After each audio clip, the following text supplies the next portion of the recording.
Hello everyone and welcome back to another video. Today we will be reacting for the third time to more Parz. Again, if you guys like me reacting to content like this, or if you guys would like me to react to other content creators, please let me know down in the comments. Enjoy! This is the world's biggest spider. But why the f is it that big? Introducing Theraphosa blondie, a tarantula surprisingly not native to Australia for once. It's found on the other tyrannid hive continent, South America. Now, let's address the elephant in the room. Yeah, this thing is fucking huge. Coming in at a frightening 175 grams in weight and 12 inches in leg span. Damn, boy, he's thick! And those legs are not the only place it's packing inches, because Shelob's cousin here is packing fangs that measure a huge inch in length. For scale, that is like a 6-foot human packing canines the length of a fucking ruler. Oh, damn. But the important question, why the f is it so big? And the answer is that I have withheld information from you. You see, I introduced this girl by a Latin name. She's much better known as the Goliath bird eater tarantula. That's right, this EDF-sized spider, not unlike me, would fucking kill for some KFC. Literally. These bile titans will quite happily hunt birds, Remy, frogs, and even lizard. And they do all of this without a fucking web. Yeah, Goliaths are a pure melee build, hunting by prowling the jungle floor, sensing for movement with incredibly sensitive hairs on their legs. These hairs pick up vibrations in the air, which tell them when something is close. And once their spidey sense tells them that Remy's in range, damn, they fucking jump him, biting him with those daggers they call fangs and injecting him with fucking neurotoxin.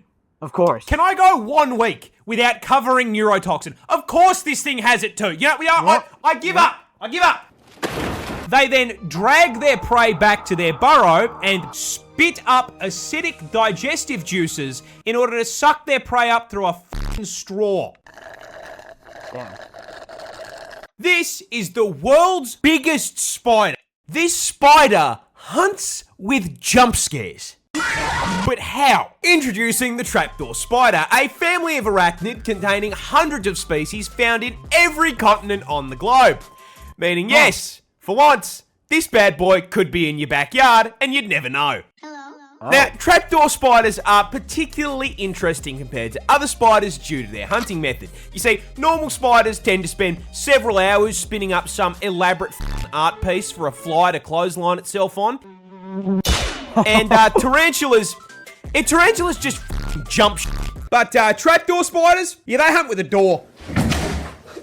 Very early on in life, trapdoor spiders dig themselves a hole. This silk-lined burrow will then serve as its home for basically its entire 20-year lifespan. Hell, they basically never leave the thing, like some neckbeard living in his mum's basement. But they've still got to eat, and since DoorDash does not deliver to spiders, this burrow doubles as their method for catching food.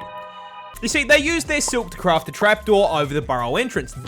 Then, using their fantastic arts and craft skills, they just bolt a bunch of random shit to their front door so it blends in perfectly with the floor.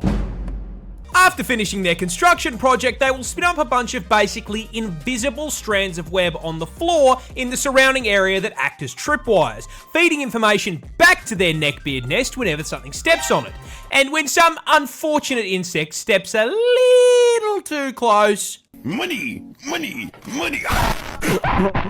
This spider hunts. This bird is a vampire. Introducing the vampire groundfinch, native to the Galapagos Islands, and a great example of the horrifying affronts to the universe that evolution can produce when it decides to do a little trolling. Now you see, at first glance, this is the most boring vampire you can possibly imagine. Coming in at a measly 12 centimeters and a mere 20 grams in weight. Ooh, that's kind of small. Rocking a feather pattern I can best describe as a Minecraft dirt block, and as it turns out, the bastards that wrote Twilight lied to me because it doesn't even fucking sparkle. Skin of a killer bell. So if it's missing fangs, angst, a cape, and the funny accent, You must bounce on it. how does it qualify as a vampire? Simple. Drinks a shitload of blood. You see, most birds eat seeds and insects, and while the vampire finch can eat those too, there is a problem. They live on an island, and that island is very small. In fact, they're only found on 2 of the Galapagos Islands, and small islands means a far smaller amount of that food to go around. To the point where these finches can't rely on it as their sole source, which for a bird usually isn't a problem, because, you know, they don't need a plane ticket to just f*** off and fly somewhere. Yeah, just fly away, fly to the neighboring islands. However, as the name suggests, the vampire ground finch can't fly for shit. So, how do they get their food? They suck it out of someone that can. This, don't laugh, is the Nazca booby. Hey, stop giggling back there. Another species of bird native to the islands. They are very strong flyers that feed on fish. They also nest on the islands, which is where our feathery Nosferatu comes to play. You see, when the boobies, stop giggling, come to roost, the vampire finch will sneak over and hop onto their back. Then, using their razor-sharp beak, they will poke a very small, borderline painless hole into one of the bird's flight feathers. Once the blood is flowing freely, the vampire finch gorge themselves on it. See, as it turns out, blood is macro-friendly. And considering these things are living creatures, they just make more blood. In essence, giving the vampire finch an infinite food source. In fact, they can get so much blood from these birds, it is not uncommon to see multiple finches sucking from the same boobie. I'm sorry, I can't say that shit. Hang on, I want to check the comments. All videos increasing blood sucking birds. 20% video. 20% 25% giggling. Dark chains. Stop giggling. So, damn vampire birds like to suck on boobies. A lot of people are scared of snakes, but have you ever wondered what snakes are scared of? The answer is this fucking bird. Introducing the secretary bird, native to the continent of Africa, and a prime example that being a hater pays off. Coming in at 1.3 meters tall and 4.27 kilos in weight, this lanky turkey has been purpose-built, nay, expertly fucking engineered by the gods themselves with the sole purpose of violating the ever-loving out of any garden hose that so much as looks at it the wrong way. You see, these bad boys are birds of prey, but unlike their cousins in the same category, they are primarily terrestrial, which means they spend most of their time on the ground. This is because their preference for diet is sentient slithering sausages. However, with this thing being endemic to Africa, their preferred meal also just happens to include some of the deadliest predators on the fucking planet. Does this stop the secretary bird? Nah.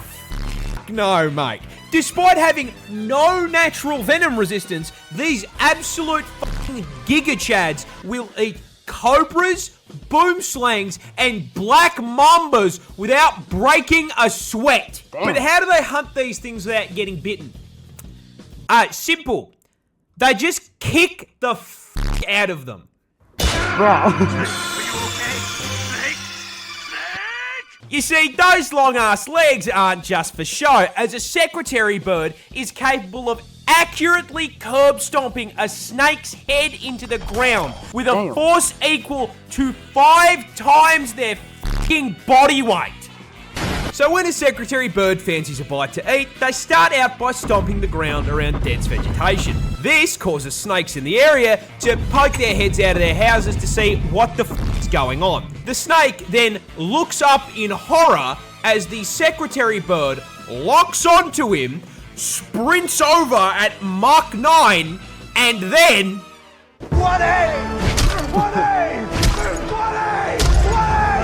A lot of people are scared of snakes, but this bird is a serial killer. Jesus f***ing Christ, you're the Bay Harbor Butcher. I really hate that name. Introducing the Shrike, a group of feathery friends found all over the world, including the land down under. Now, at first glance, you may be thinking to yourself, how could this sweet little guy be a vicious killer? I mean, he's so tiny.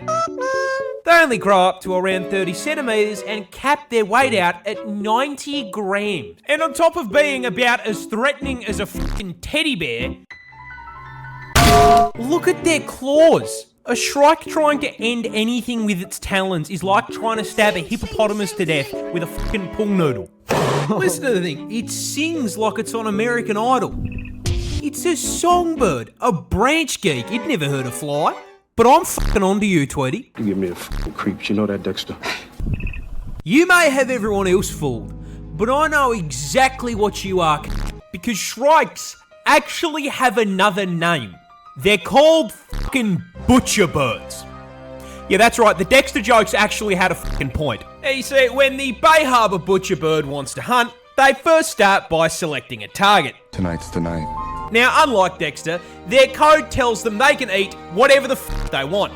Insects, mice, f*** me, even lizard. And once they pick their meal, they wait for the right moment and swoop on it.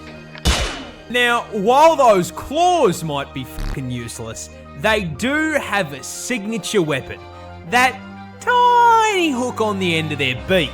And once they land on their victim, they slide that hook into its neck, perfectly slotting between their vertebrae and severing their fucking spinal cord. But converting their prey into a vegetable isn't enough. No. These sick fucks keep trophies. Once they have paralyzed their prey and shattered its spine, they will fly its corpse back to their larder, which is either a thorn bush or a fucking barbed wire fence. And once they get home, they fucking impale them. Yo. They will then leave that corpse there for days, occasionally biting chunks out of it, eating it like leftovers from the fucking fridge.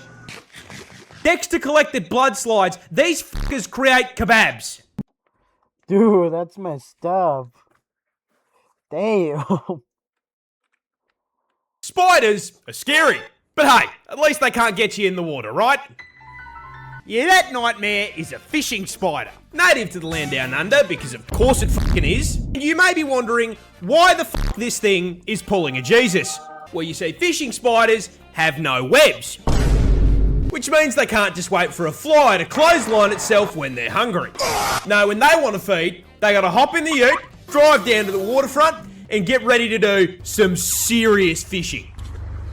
Now, last I checked, spiders can't just go down to BCF and buy a fishing rod. No, these little guys need to get hands-on. Or, should I say feet? Because they start their hunt by resting their forelegs on the water's surface. These legs are covered in incredibly sensitive hairs, which detect tiny little ripples and vibrations from the water, basically giving them their prey's fucking IP address. Not only finding their location, but also doxing what fucking species it is. Wait, their species? How can they tell what species of fish it is by the vibrations only? Is it like kind of big, loud vibrations? Like, oh, I can tell like it's this size or how this big, but I don't really know like the species. Uncooked fish finger located.